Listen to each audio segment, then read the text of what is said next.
Hello, my fellow chatterers and book lovers, and anyone else who's popped in because you're curious about what this is or you have got a bit lost. Welcome everyone. I'm Chatty, this is my channel Chatty the Mad Chatter, and I'm going to be chatting away madly about some more of my segmented studies for the magical readathon Orilium. So if you're not sure what this readathon is, everything is down in the description box below, so check out the announcement video and all you need to know. I will also put my playlist for my kind of segmenting study so far. So it's basically my vlog of reading because I can't stick all my bits together in one giant video. I'm doing it in small segments. So I can't edit. It's one long It's one long rolling shot. So there can be chaos, there can be slip-ups, it could all go horribly wrong. So cheers everyone. Clink, clink, clink, clink. So we are here for the 5th section, which means I have read 5 books for my Star Whisperers calling, which is awesome. So this one that I'm going to be talking about is Terry Pratchett's Making Money. I read this for Astronomy level O, which was Moon Song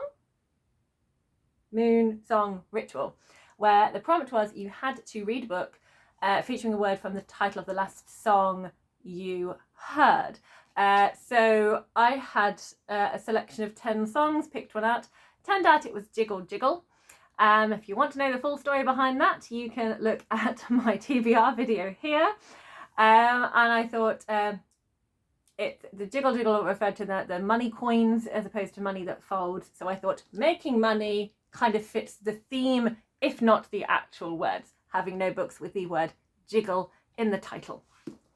So I read Making Money. This is a Terry Pratchett Discworld novel. It is the second book in the Moist Vonlipwig trilogy. So it starts off with Going Postal, then Making Money, and ends with Raising Steam. There could have been more if Pratchett was not taken so cruelly from the world. I love the Moist Vonlipwig writings. I find them highly entertaining. If you have yet to read Discworld, some people do say Going Postal is a fun one to start with. Personally, I would recommend, if you want to read Going Postal, read the Watch series first. So read Guards, and then, read a few more. Read at least, up to, yes, you definitely need to read Feet of Clay, actually. Don't start with this. Read Guards, Men at Arms, Feet of Clay, then you're allowed to read this one. Just because all the Watch books up until this one was published, because there are cameos in this. Also, you're kind of seeing the world that Pratchett is building and developing, and we first get to meet this kind of fantastical creature that does feature in here called a golem in Feet of Clay. So to further understand the world better and to enjoy the changes and the kind of the social politics within Discworld that also reflects on our own world as well, I recommend doing that, then getting to Going Postal. I have read all of these before, so I just cracked straight on with Making Money, and it was delightful just to read this. I was not planning to do a reread anytime soon. I had reread Going Postal sort of a year ago, and then not got around to sort of reading the rest of them, so it was great to just pick up Making Money and kind of almost read it by itself. I think Going Postal, will always be my favourite of these, just because I enjoyed the plot of that one and kind of the different tensions between different things. It really just appealed to me. But Moist is such a great character, and in this book you get a lot more Veterinary. Everyone's favourite tyrant. Veterinary is just fantastic. He is one of the best characters that Pratchett created, and there is a lot of I'd say banter between him and Moist in a please don't kill me kind of way. It's just good fun. Pratchett's humour, I haven't read a Pratchett for a while, so it definitely was just a book I needed to read. It was just like coming home, just allowing myself to go back, and you're reading it and it's wonderfully hilarious, but it's also really clever as well. Just the ways his brain works and kind of the things that he kind of, little tangents he goes off on and the things, I just really enjoy all of that. It makes me so happy. And again, what I really love about Pratchett is that he is able to write very different female characters and write them so well, and you can see humour in them, but also you can see their different strengths. And Pratchett doesn't just have like one, this is what a strong woman looks like. There are so many different strengths. Same as well with his male characters. Like there is a lot of different strengths and things that kind of shine through, and flaws, and how different characters fit together, and they kind of working for the best in the city, and just trying to make the city and the society kind of work as peacefully as possible. But what I really enjoyed about this one as well, which I missed when I read this as a teenager, is you have a side character who is a golem called Gladys. And it was a really interesting kind of exploration of gender, and also of people's perceptions, and of I suppose our own prejudice and the way we have to see the world to make sense to us. I just really enjoyed kind of that look at it. And this was written, when did Pratchett write this? Yeah, it's in 2007 this was written. So not quite 20 years ago, but not far off it. And I just think I would love to hear other people's opinions. I probably should go and look at some reviews of Making Money, and just some other people's opinion of Gladys, and how beautifully she is explored in this book. And there's just little things where it's just all the history you kind of have of the golems and how they work, and then just the way certain things are done in this. And it's really interesting concepts about slavery and tools and freeing, and all of those things was a lot of fun. And also the concept of value, and what do we value, was a really fun exploration in here. And I found that I'd forgotten quite a lot of it. So there were certain things I remembered. I knew that it involved the bank. I knew that there was kind of a new way of doing things. I knew there were people that did not want change to occur and were worried about change. I knew there was greed. I knew there was kind of a lot of the bad parts of capitalism. And I knew the owner of the bank that was deceased had an interesting cupboard that was discovered in this book. I could remember those parts, but I couldn't remember everything else. So there were many things. I enjoyed Mr. Bent, the bank manager. I enjoyed his story arc. I enjoyed how this all came together. I'd forgotten about the Igor in the cellar, and Igor is basically sort of like Frankenstein's monster that kind of helps. The culture in Discworld is they are sort of like the henchmen of the evil maniacs, and that's their happy place. But I love the Igors.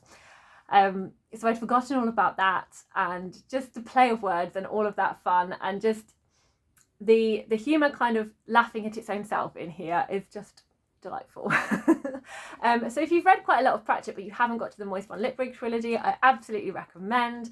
I think this is definitely where Going Postal and Making Money, Pratchett has definitely like found his feet and is kind of like at the top of his game, I think, in these books. Like he's got such rich material to work with, and you can just see how his mind expands exploring it all. And you do get a lot of cameos from the Watch in here, and it's really fun to see them. It would be fascinating to kind of hear this story but from the Watch point of view, because having read a lot of the Watch books, you can kind of see how this could sound quite disastrous. And they're not on opposite sides, but their way of doing things are highly different. Moist is not exactly a good citizen, so we're definitely not past the Commander Vimes morality tests in here. But it's yeah, I just really enjoy that as a reader, how you can be so fond of so different characters in different ways. So love Pratchett. This was highly delightful for me. Woohoo! And I very nearly just picked up Raising Steam just to kind of carry on that whole vibe. But then I did get called back to my other books. But I might pick up Raising Steam very soon. We shall see. So that means let's see what my next class, well, PioLurs' next class is going to be. Continuing to study astronomy.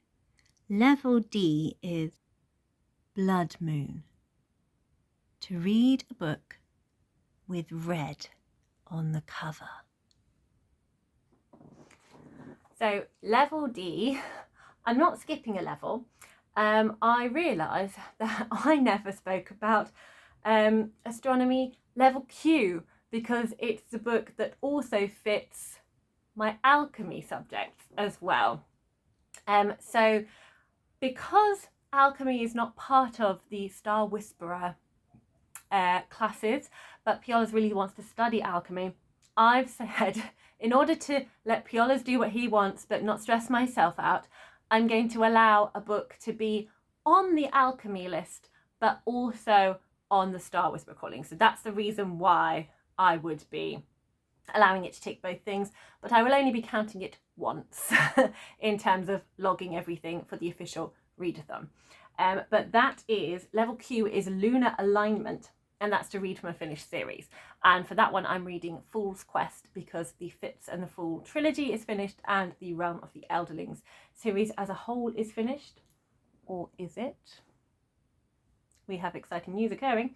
Anyway, tangents. So that was level Q. So yes, level D is the Blood Moon and a book with a red cover. So I have chosen Red, White and Whole by Rajani Larococa. And this is a middle grade novel in verse, and it is historical fiction. So Red, White and Whole, I was very excited to get to. I intended to only read a little bit, but I wasn't able to kind of stop myself until this point. So I was like, I need to make this video so I can tell you where I am, but not read the whole novel. So I'm very much enjoying it. It's very easy to read because we do have this, we do have all of this broken lines set out in the novel in verse format. So for things like, for example, where she speaks about being an only child. So she's talking about going to see her friend Sunny's house and what it's like to be part of a big family. And then she talks about, then I return home where there is no sharing, no shouting, only seeming the way they think I am. Voices aren't raised and the house is so very quiet, the way it can only be with an only child. And just the way like you have the words on the different lines just kind of gives you, it just slows it all down and helps you kind of take it in more and just adds that extra layer of understanding and emoting from the character. So I'm really enjoying this so far, getting to see how Reha feels in her kind of different worlds, what it's like for her to be in school where she is the only Indian girl, and what it's like to be at home where she's surrounded by her Indian culture, but there is not so much as an understanding of the Western culture that she kind of is living amongst and wanting to be part of. So she's kind of feeling like she's part of both worlds. And she's feeling kind of a lot of the pressure to kind of live up to family expectation. Also kind of tugging at the things that she does want to join in with. So I'm really keen to keep reading the book and see what happens. So it's set in the 1980s in America. And you hear about her family, so she kind of paints that picture. There is kind of a sort of a theme like coming up, you know, there is going to be some sort of illness occurring. It has sort of been alluded to. So I feel we're going to be seeing more of that. And I kind of feel that I'm just going to read the last bit all together. I feel it's going to be one where I have like a nice reading evening and I just sit down and finish the rest of it, because I feel I'm going to get more from it reading it as a whole, because it's so short, just being able to really pull it all in. So very much looking forward to continuing my journey with this. Let me know what you have been reading and how you are doing. And I will see you in my next video. Any thoughts on these books? Have you read Pratchett before? Is Pratchett not for you? Which is totally valid and completely fine. Have you started? Are you thinking about joining in a Pratchett journey? I would love to know. Get chatty in the comments and happy reading.